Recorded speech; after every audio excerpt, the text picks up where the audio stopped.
Berawal dari langkah para pelajar Stovia mendirikan Budi Utomo pada tahun 1908, mempengaruhi pelajar-pelajar lain. Mereka mendirikan berbagai organisasi seperti Sekar Rukun, Trikoro Darmo, Yong Sumatran Bon, Yong Batak Bon, Yong Minahasa, dan Kaum Betawi. Organisasi tersebut bersifat etnik dan kedaerahan. Selain itu, berdiri pula organisasi pemuda yang bersifat keagamaan, antara lain Yong Islametan Bon, Perkumpulan Pemuda Katolik, Muhammadiyah, Nahdlatul Ulama, dan lain sebagainya. Berbagai organisasi itu kemudian berusaha bergabung menjadi satu organisasi. Berdirinya organisasi-organisasi pemuda yang bersifat etnik dan kedaerahan itu memperlihatkan adanya kesadaran untuk bersatu walaupun terbatas pada daerah masing-masing. Lama-kelamaan, rasa kedaerahan mulai memudar dan digantikan oleh keinginan untuk membentuk persatuan yang bersifat nasional. Hal itu terjadi berkat adanya kontak-kontak pribadi antar pemuda yang berasal dari daerah yang berlainan tetapi belajar di lembaga pendidikan yang sama atau tinggal di pemondokan yang sama. Dari kontak-kontak pribadi itu, timbullah saling pengertian. Pemuda dari daerah yang satu mulai memahami aspirasi pemuda dari daerah yang lain. Pada tanggal 25 November 1925, wakil-wakil dari Yong Yava, Yong Sumatran Bon, Yong Minahasa, Yong Ambon, dan Sekar Rukun mengadakan rapat di Jakarta. Mereka membentuk sebuah panitia yang bertugas menyiapkan kerapatan besar pemuda. Panitia ini diketuai oleh Muhammad Tabrani dari Yong Yava. Anggota panitia adalah wakil-wakil dari berbagai organisasi. Kerapatan besar pemuda yang kemudian dikenal sebagai Kongres Pemuda I dilaksanakan pada tanggal 30 April sampai 2 Mei 1926 di Jakarta dan dihadiri oleh wakil-wakil berbagai organisasi pemuda. Kongres tersebut bertujuan untuk membentuk sebuah badan sentral dalam rangka memajukan paham persatuan dan kebangsaan serta mengutamakan hubungan di antara organisasi-organisasi pemuda kebangsaan.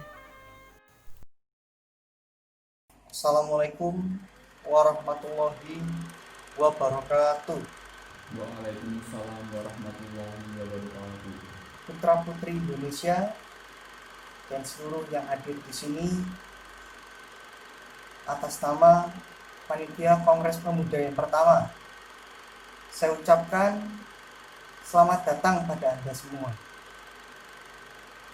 Sebagai pejuang-pejuang kemerdekaan tanah air bangsa kita, dan sebagai pribadi yang memperlihatkan perhatiannya terhadap kemerdekaan tanah air bangsa kita, di kongres ini adalah sebagai tonggak sejarah bagi para pemuda yang harus terus bersatu padu jika kita ingin mencapai tujuan milik kita bersama, yakni kemerdekaan bagi bangsa Indonesia.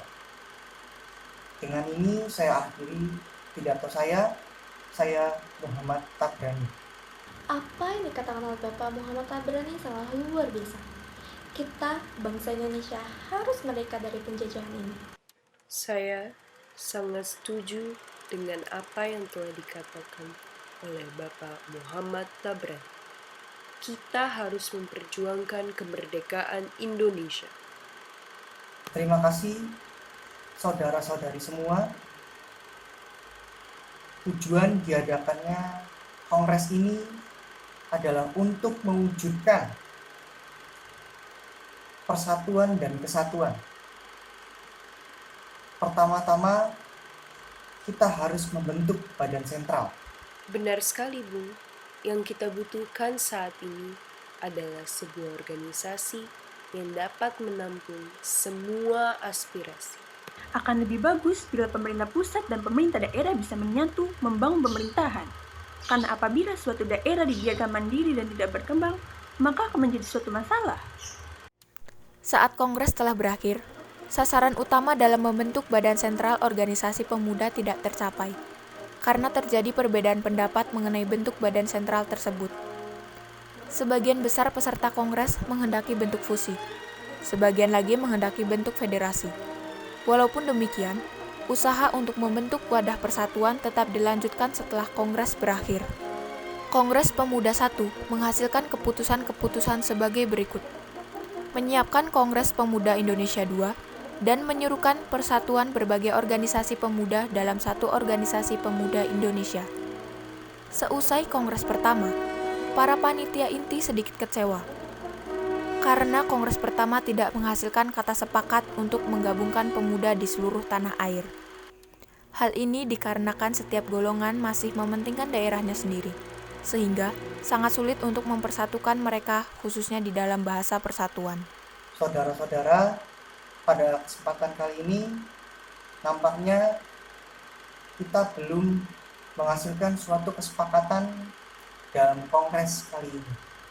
Kita sudah mengambil suatu keputusan, hanya saja belum diterima oleh anggota perkumpulan daerah lainnya. Benar, yang kita butuhkan sekarang ini adalah anggota dari PPP.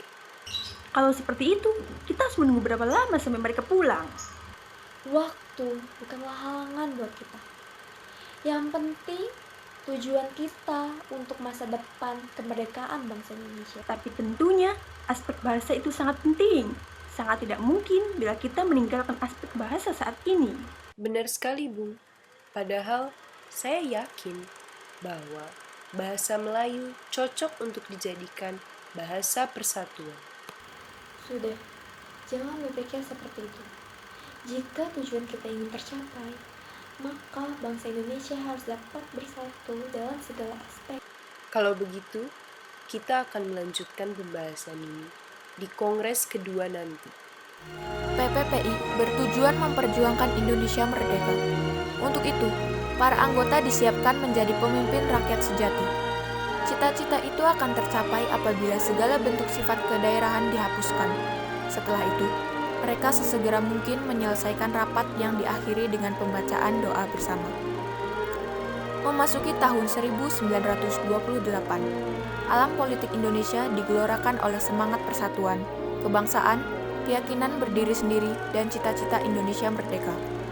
Dalam suasana seperti itulah, Kongres Pemuda II dipersiapkan dan akhirnya diselenggarakan. Dalam rapat tanggal 12 Agustus 1928, ditunjuknya panitia penyelenggara yang diketuai oleh Sugondo Joyo Puspito. Tanggal 27 Oktober 1928, terlaksanakanlah Kongres Pemuda kedua yang dilaksanakan di Gedung KJB. Pada waktu itu, suasana sangat kondusif, dihadiri peserta yang sangat antusias dengan acara itu. Sugondo Joyo Puspito selaku perwakilan dari PPPI sekaligus Ketua Kongres Pemuda kali ini membuka acara disambut dengan meriah. Selamat pagi. Assalamualaikum warahmatullahi wabarakatuh. Waalaikumsalam warahmatullahi wabarakatuh. Para hadirin, perkenalkan, saya Ketua PPPI, Sugondo Joyo Puspito. Terima kasih bagi kalian yang telah hadir pada kongres kedua kali ini. Pada kongres yang pertama, kita masih belum menemukan kata sepakat. Para hadirin sekalian, kita adalah bangsa yang terjajah. Kita adalah bangsa yang ingin merdeka. Kita butuh persatuan dan kesatuan. Tak ada yang perlu kita takutkan lagi. Kita harus melaksanakan kongres kedua kali ini. Para hadirin dari berbagai perwakilan daerah, Jong Java, Jong Sumatera, Sekar Rukun, Jong Ambon, Jong Minahasa, Jong Batak, Sulawesi dan Betawi, semuanya. Kita harus bersatu untuk tujuan kemerdekaan bangsa Indonesia. Sekian. Assalamualaikum warahmatullahi wabarakatuh. Saya setuju bahwa kita harus bersatu demi tercapainya kesatuan dan persatuan bangsa Indonesia. Beta, perwakilan dari pemuda-pemudi Ambon juga setuju. Kami, perwakilan dari Jombang, setuju. Dengan memperlihatkan kesamaan-kesamaan dalam mempersatukan bangsa Indonesia seperti kesamaan dalam hal sejarah, budaya, nasib, dan kemauan untuk lepas dari belenggu penjajahan, maka diputuskanlah. Baiklah, telah kita sepakati bahwa perwakilan dari setiap daerah telah menyepakati adanya persatuan dan kesatuan karena kita harus bersatu untuk melawan penjajah. Semuanya telah dicuri, semuanya telah terjajah. Jati diri kita telah dicuri oleh bangsa lain. Kita sebagai pemuda-pemudi negeri ini harus bersatu dan berjuang untuk memerdekakan negeri ini. Sekian, saya akhiri rapat pada hari ini. Terima kasih. Selama pembacaan pidato terakhir dari Sugondo Joyo Puspito, diam-diam Muhammad Yamin sedang menyusun kerangka pidato yang nantinya akan dikenal dengan pidato Sumpah Pemuda. Dan sebelum pembacaan dari pidato Muhammad Yamin, diperdengarkanlah lagu Indonesia Raya ciptaan Wage Rudolf Supratman dengan menggunakan biola tanpa lirik. Baiklah, hasil dari keputusan Kongres Pemuda kali ini telah disepakati oleh pemuda-pemudi dari Jong Jawa, Jong Batak, Jong Minahasa, Sekarukun, Jong Sumatera, Sulawesi, dan Betawi. Menyatakan, kami, putra-putri Indonesia, mengaku berdarah yang satu, tanah air Indonesia. Kami, putra-putri Indonesia, mengaku berbangsa yang satu, bangsa Indonesia. Kami, putra-putri Indonesia, menjunjung bahasa persatuan bahasa Indonesia. Dengan berakhirnya Kongres Pemuda kedua, maka semua anggota Kongres menyatakan Sumpah Pemuda bersama-sama. Sumpah Pemuda! Satu! Kami putra dan putri Indonesia mengaku bertumpah darah yang satu, tanah Indonesia. Dua, kami putra dan putri Indonesia